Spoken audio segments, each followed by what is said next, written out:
кісілер. Сондықтан айналайын, өз бай беру жан берумен бірдей деген. Бәрі төсекке кіндіктен байланып қалды ма не? Бұл қандай сексуальный озабоченный халық болып баратсыздар. Шынында да ол жоқ болса да соны қазір ұялмай, қызармай, беттеріне жаңағы бір тонны макияж жағып, хиджабты киіп алып тұрып, секс туралы айтқан уже не халыққа айналып кеттік біз өзі. Өліп баратсаң секстен, секссіз өліп баратсаң, молданың жаңағы коучтың алдына бар да, прямоймен секстен өлген адамын деп, соны айтып береді саған не істеу керек екен. Айтпесе, не керегі бар мынаның? Тұрып алып бүкіл елдің көзінше сол ұятсыз нәрселерді айтып. Не өмірдің бәрі қосылумен тұра ма не? Қосылмай-ақ әкең өліп, шешең жесір қалған. Сол кезде шешеңнің өмірі не секске байланып қалды ма? Не сөз бұл? Ұялмайсыздар ма? Жастары келген кісілер. Өлдіңіздер ме жоқ сол нәрседен? Әр нәрсенің өзінің жөні болады. Бүйткенде бүйту керек, бір нәрсесін қысу керек, бір нәрсесін ашу керек деп далбасылап оттап отырған қазақ еліне айналып, оны орысша переводтап, ағылшынша бүкіл елге аударып жатыр. Міне біздің қазақтың дамудың орнына, біз ғылым, білімді үйретудің орнына, қазаққа жақсылық, тәлім, тәрбие үйретудің орнына үйреткеніміз секс болды. Ұят емес па ол? Қай қозы туылғанда мұрнына тығады? Анасының емшегін мұрнына тыға ма қозы? Аузына тығады. Өзі жақсы біледі, не істеу керек екен. Өзі үйленгеннен тауып алады, не істеу керек екен. Сенмен менен ешкім аталарың курс өткен жоқ, ешқандай курс. Курссыз-ақ бәрі не істеу керек екенін жақсы біледі бәрі. Қойыңыздар оны нәрсені. Ұят нәрсе ол. Айтатын нәрсе бар, айтпайтын нәрсе бар. Балаңыз өзі тауып алады ертең.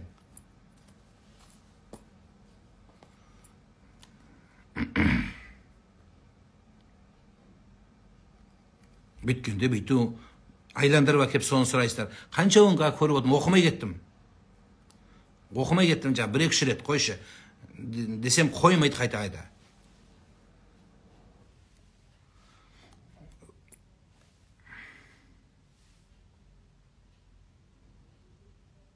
Бір қиын сіңілім дейді. Айтқан, байыңнан ажыраспа. Біреу тиіп алады деп, өзімді ажырасқанын күтіп жүрмін деп, ақыры тиді ажырасқанға дейді. Құдай тілеуін береді. Мына жас қыздар, күйеуге шықпаған қыздар, неге Құдайдан балаларыңызға семья болуды тілемейсіздер? Мен сол бір күйеумен Құдай қосқанменен ата-аналар үйретіңіздер. Мен сонымен өмір бойы бір еркектің етегін ұстап, соменен өмірім өтсін. Соның ақ жаулықты әйелі, соның ақ жау сол әулеттің ақ жаулықты әжесі болайын.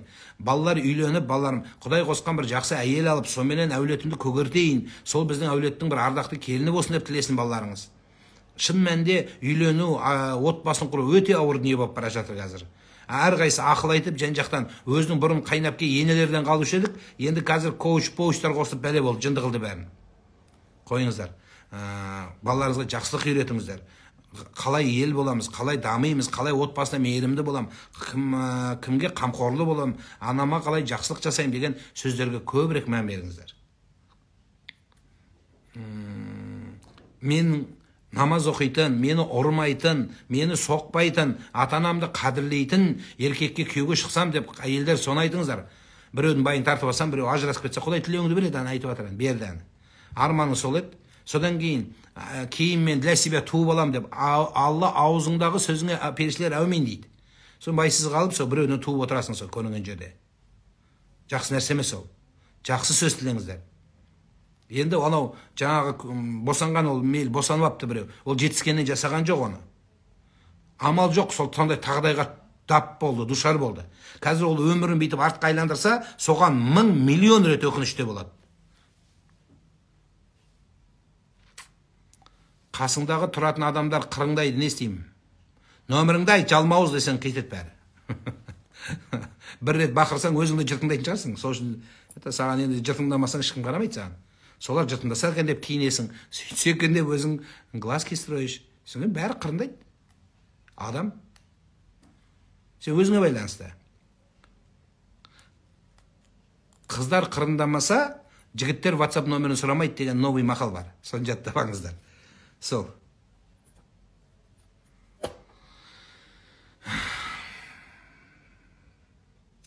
Мана имам, сізден неме тыңдаймыз отбасына. Рахмет, Алла разы болсын. Алла разы болсын, рахмет.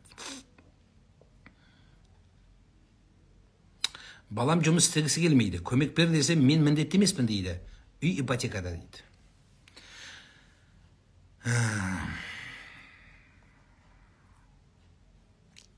Сондай баланы кім туғызды?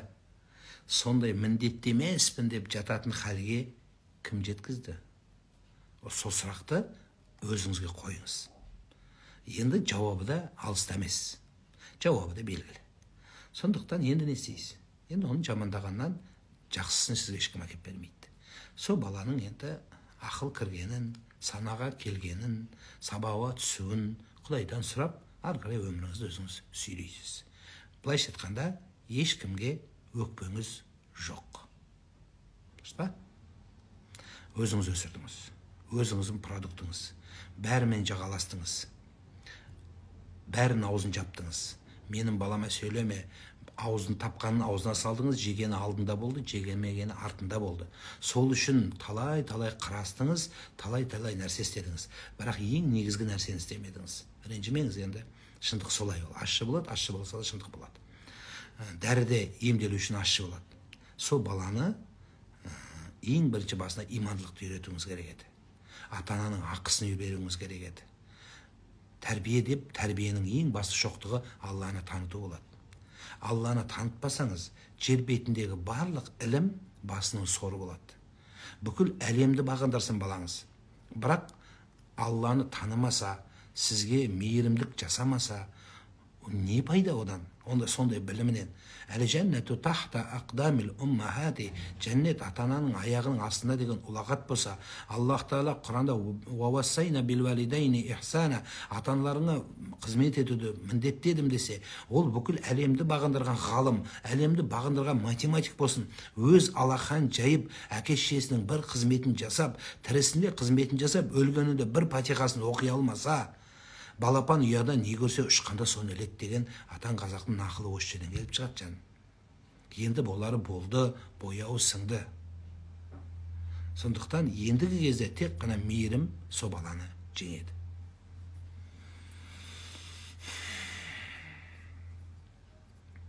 Өзі Алла Тағала рахымдықтың 100-ін жаратты дейді. 100 түрлі рахымдық, мейірімдік болады. Соның бұл әлемге Құдайдың рахымдығының бір рахымдығы ғана жерге бөлінген. Қазір біз балаларымызға рахымдымыз, мейірімдіміз, мысық көрсек аяймыз. Осы аяу, мейірімділік деген сөздің ішіне не кіреді? Соның барлығы Құдайдың бөліп берген бұл әлемдегі бір-ақ жақсылығы, бір мейірімі.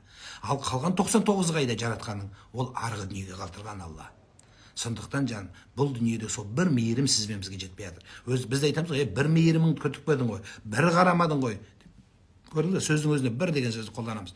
Алла Тағала ол өзі айтып қалған солай. Бір рахымдықты төкті жер бетіне.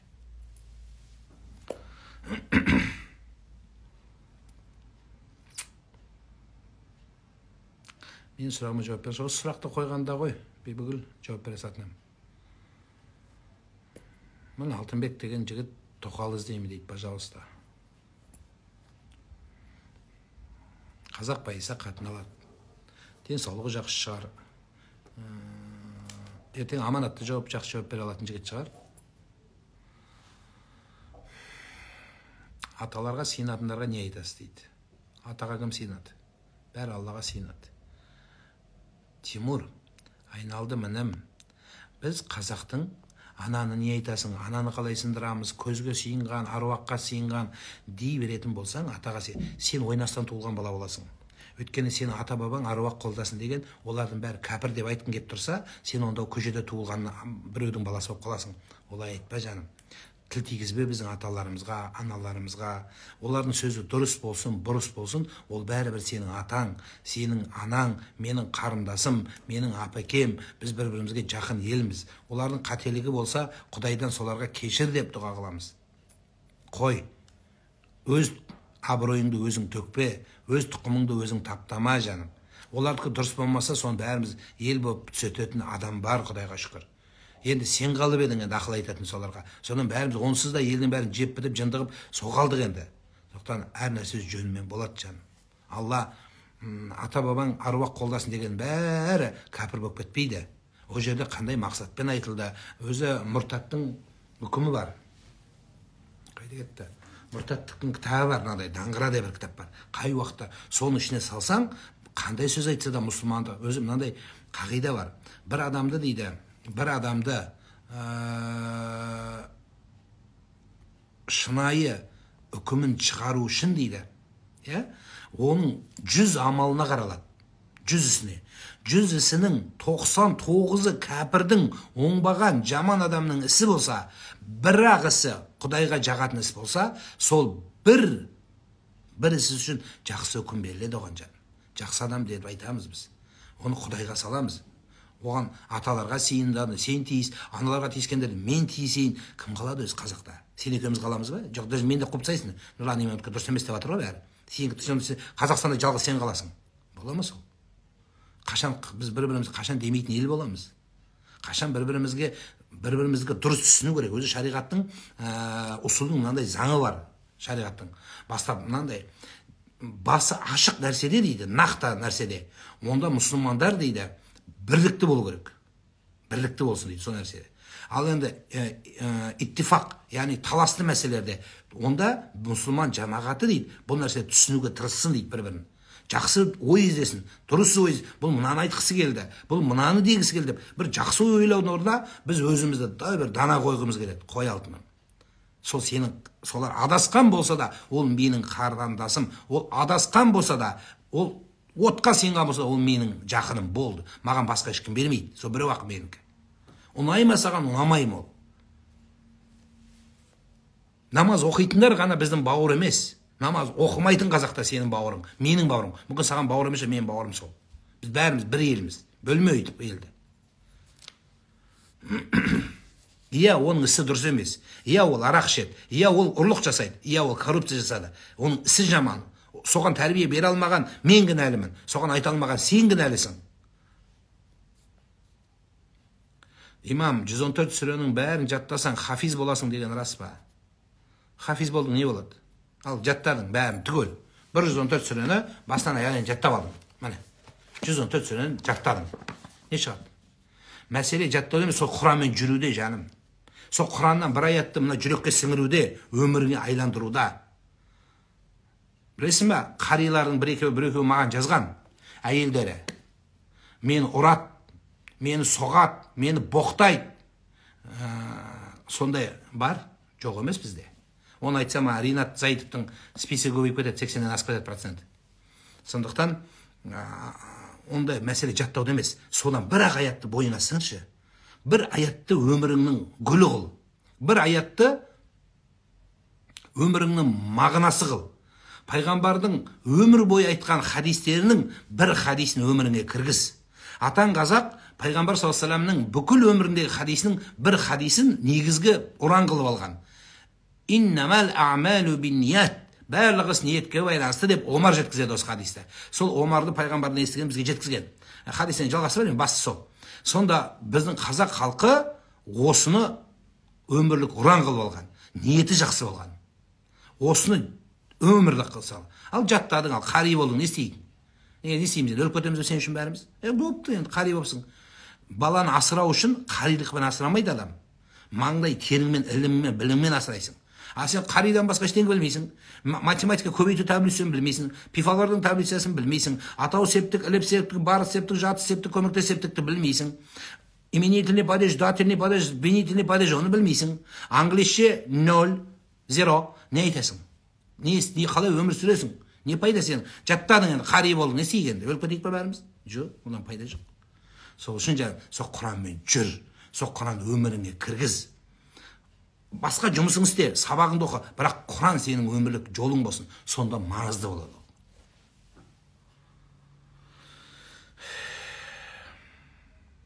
Сәлеметсіз бе? Жұма күні Құранда аудио тыңдап бағыштаса қабыл бола ма? Жоқ. Құранда аудионы тыңдаудың пайдасы жоқ. Сол аудионымен бірге лесіп отырып оқысаң, сонда соны бағыштасаңыз болады. Просто аудионы қойып қойып, бүйтіп тыңдап, керіліп бүйтіп, ұйықтайды екен не. Релакс, музыка для сна деген сияқты Құранды қойып бүйтіп, не болады? Ештеңе болмайды. Қарның ашса, мысалы, мен су іштім. Сіздер жазып жатыр, запись жасап жатыр қазір. Су ішсем. или сіз су іштіңіз, разница жоқ. Сіз ертең су ішкім келді, соны қайтадан су ішпей, бүйтіп видео қарасам, қарным тоя ма, аудио естісем, сол сияқты не.